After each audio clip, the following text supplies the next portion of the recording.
Welcome to the most important week of the year for the podcast industry. Welcome to Podcast Movement 2025.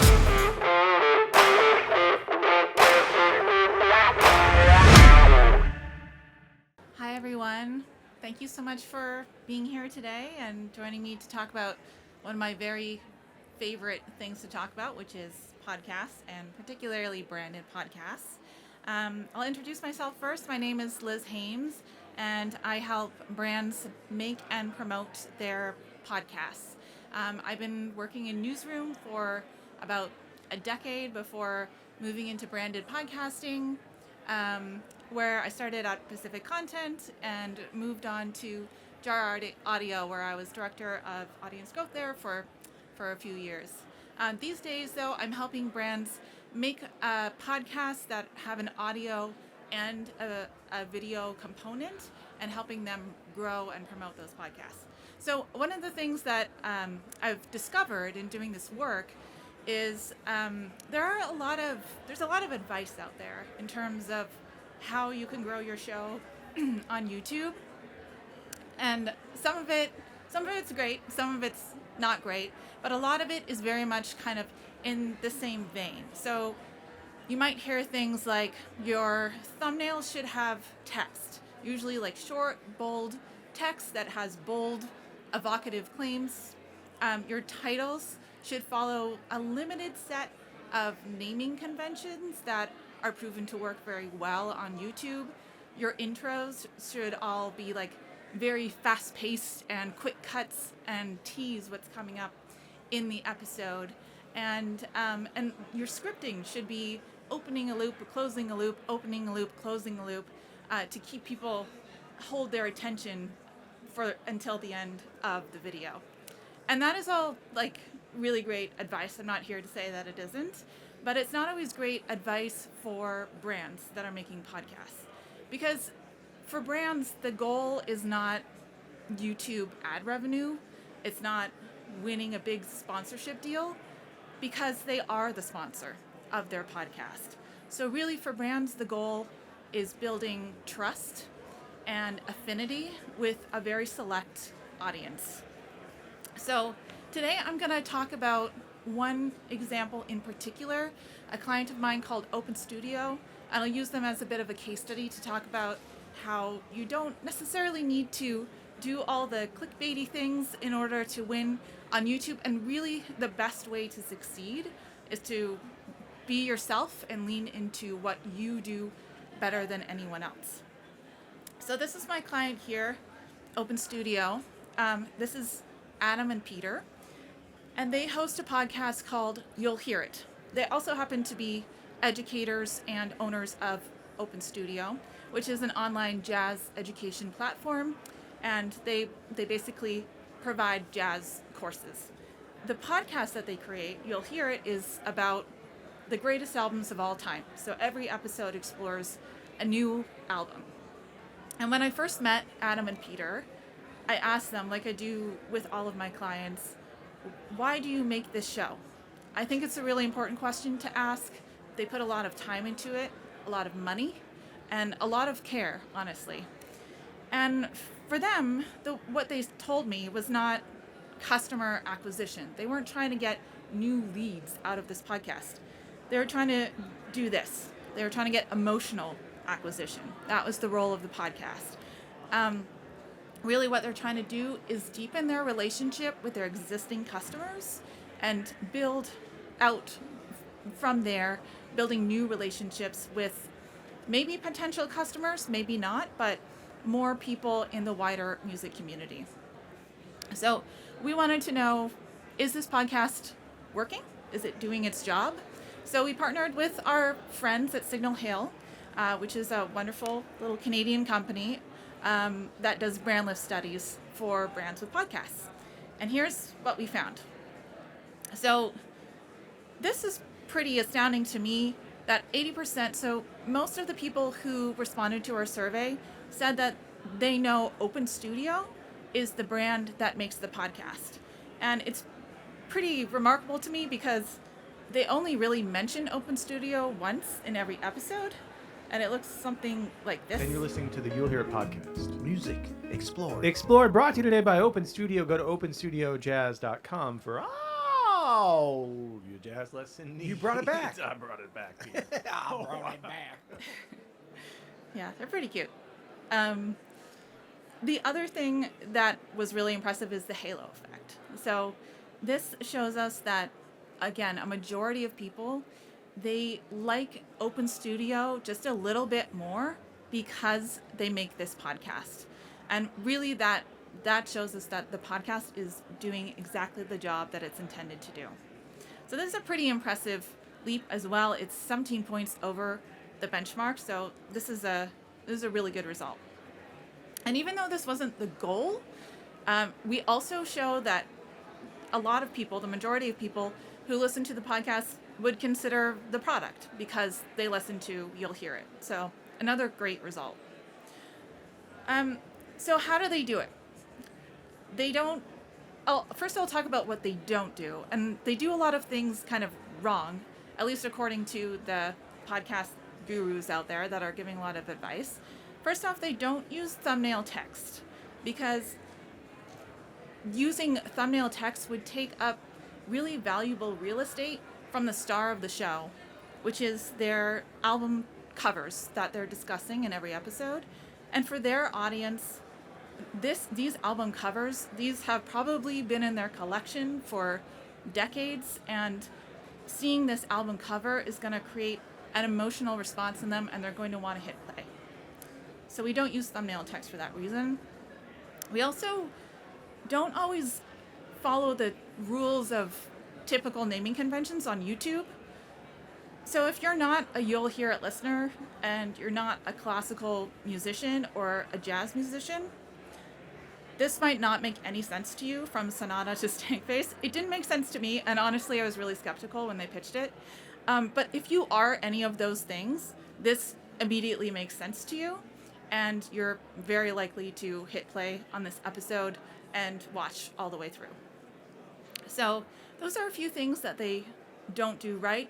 They also don't do those flashy intros that tease an episode coming up. Like if you've ever heard anyone talk about YouTube and how to hold an audience's attention, you've heard them say probably like the first second or the first frame is very, very important, and you can lose an audience immediately in that time.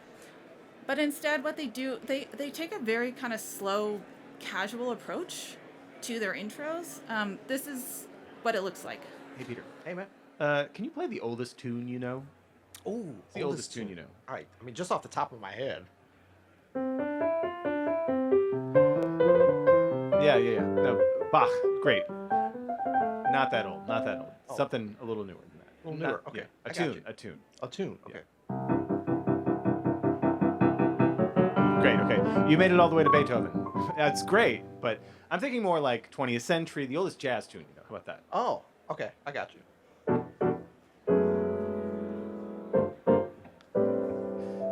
Yeah.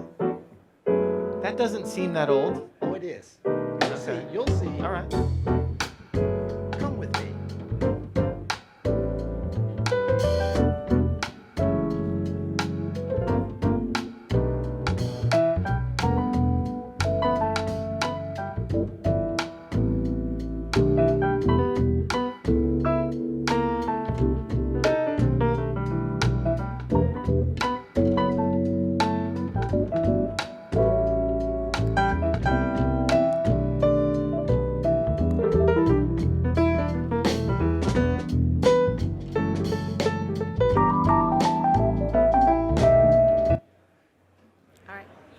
It's really fun. But that is a podcast on YouTube. It doesn't really sound like a podcast on YouTube. It doesn't look like a podcast on YouTube, but it is. And it's doing really well. And in fact, usually about 70% of listener or viewers are still watching at the 30-second mark on YouTube, which is pretty impressive, especially given this is not a typical intro. And a lot of our viewers are new every episode. So they're not expecting this kind of thing when they hit play on the episode, but they do, and they stick around. The other thing that we've done is really scaled back on the number of episodes that we make and double down on quality over quantity. Since last year, we've actually increased our listen time. This is on Apple Podcasts, but it's similar across Spotify and on YouTube. We've increased our listen time monthly by 72%. It's even higher on YouTube, despite releasing fewer episodes every month. And a lot of that has to do with the fact that we rebranded at the beginning of the year, adding those intros and really doubling down on quality. The other thing that it did is created this kind of incredible flywheel for us. So now the intros are used for shorts. They're used for Instagram Reels and TikTok. That's even more impressions for Open Studio to get out there in front of people. And demand was so high for these intros that they created another YouTube channel called Open Studio Music. And this week they're releasing an album of some of their songs from their podcast, as well as some original compositions.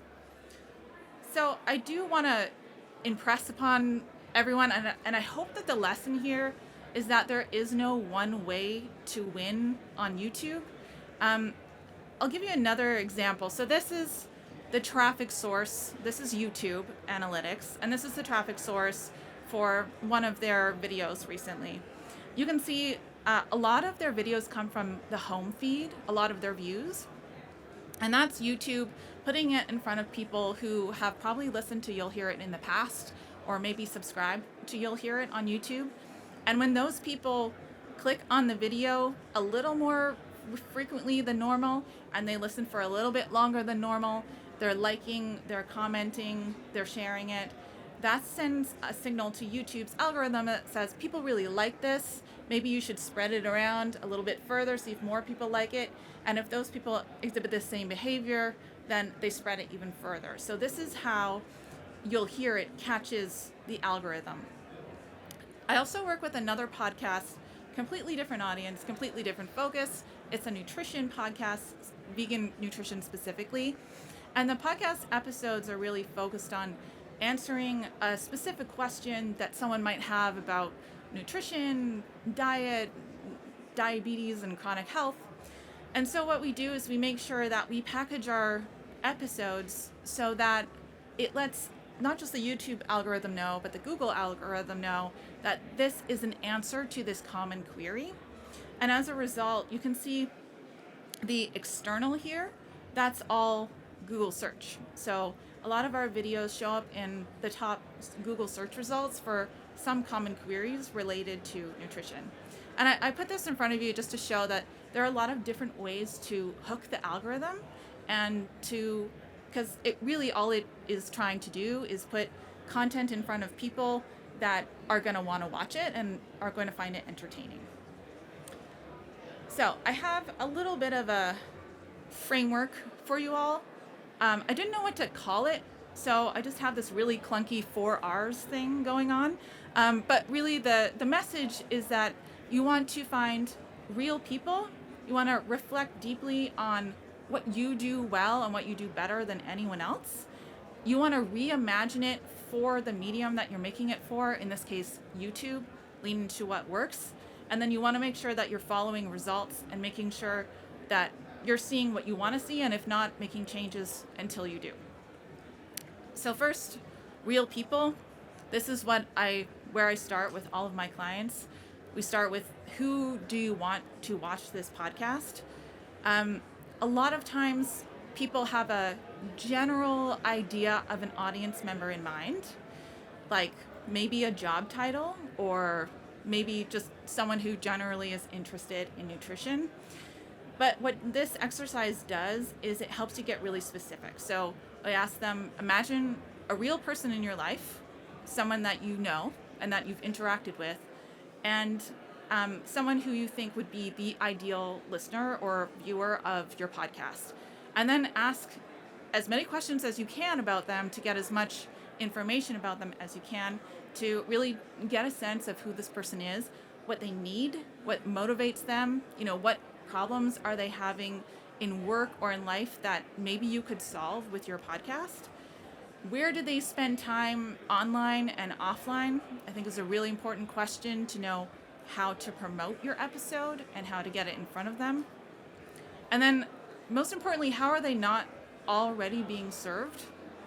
If you look at, say, the nutrition or health and fitness category in Apple Podcasts, it's a lot of the same, right? Like it's a lot of, Peter Tia or Huberman, like talking about how you can be a better person by talking to scientists about their latest research, or people with a lot of advice on how to lose weight or, live forever.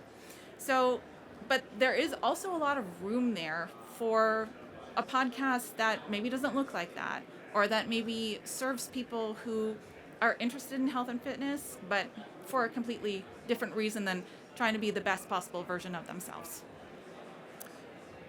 So the other is to reflect, and this is the most important thing, and it's the hardest thing, and it's the thing that I think a lot of brands and probably creators don't always get right.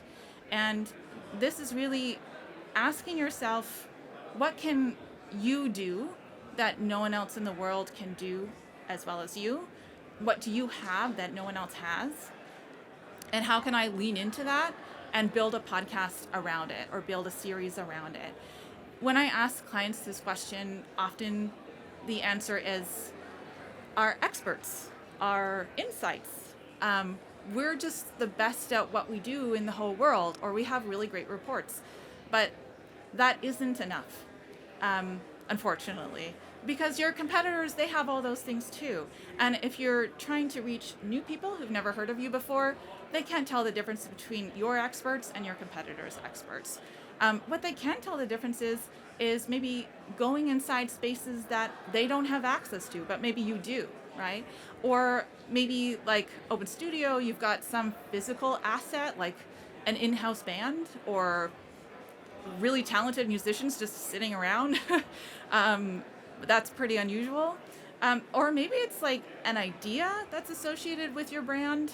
There's one anecdote that I really love to talk about, and it's from Pacific Content. When I was working there, my boss at the time was making a podcast for Ford about the Ford Bronco, and he leaned into them in the strategy session and said, we have to talk about OJ, because those two ideas are so inextricably linked. Like you can't talk about one without thinking about the other.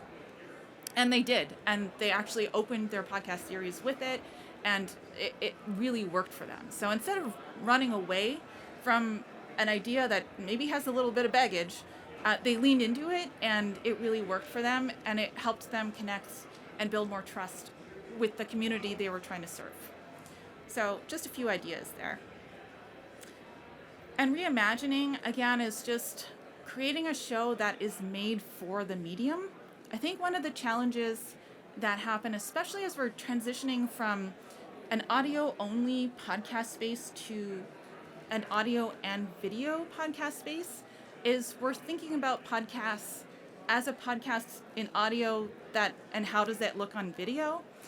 But what I'd really love my clients to do, and what I'd love for all of you to do, is like think about how can I take this idea for a show and turn it into a product that feels natural on YouTube and that feels native in the space, that looks like it belongs there, rather than an audiogram on YouTube, which is not imperfect, but not great.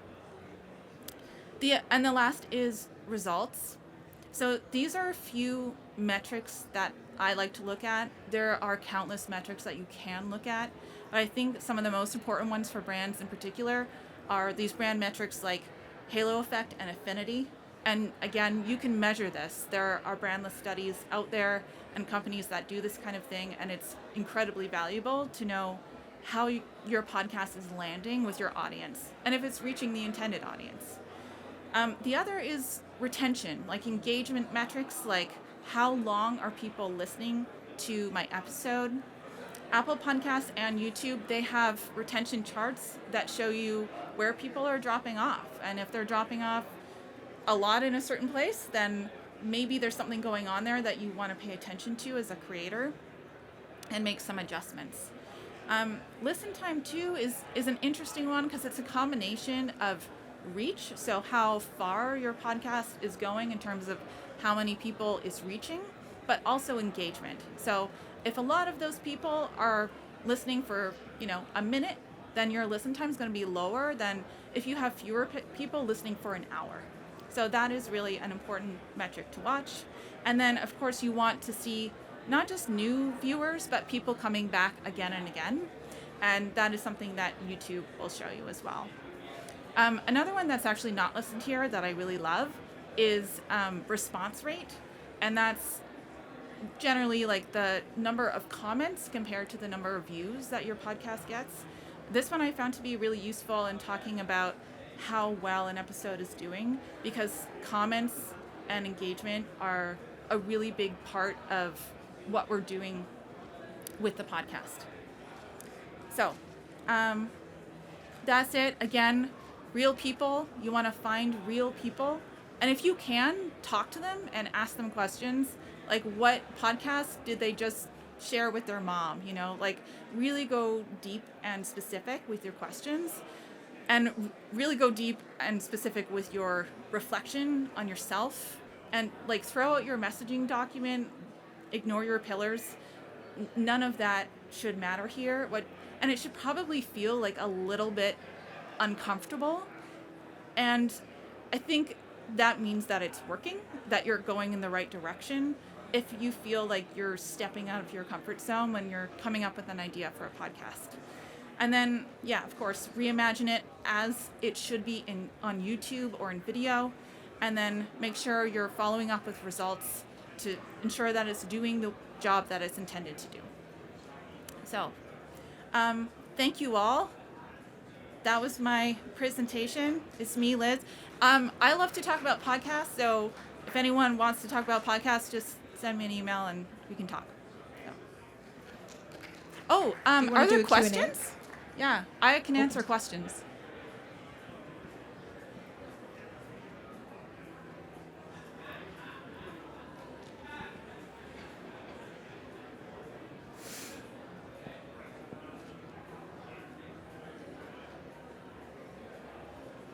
So I have a question. I loved what they did with the lack of a trailer. Mm-hmm. But traditionally, would you say that trailers for a podcast on YouTube are vital, or is jumping right in okay if it fits the brand? Are you talking about teasers? Teasers, trailers, the first opening, like 60 seconds being flashy, hard-hitting, and such. I'm not saying it doesn't work and that it can't work. And for a podcast like the Nutrition Podcast, then I would suggest something like that because of the sheer amount of new viewers we get coming to us through Google search. We really want to capture their attention very quickly. And it's also just, that's kind of the vibe of those sorts of podcasts. But my point showing that is that you don't have to do that. Like you can do something that feels different and original and looks different, and it can still really work. And it works because you're leaning into what you do best and what really, really feels like you as a brand or as an organization. And people respond to that. I think people respond to vulnerability and authenticity in a real way. Yeah, it made me want to watch it, and I will. So yeah, check it out. It's great. Yeah.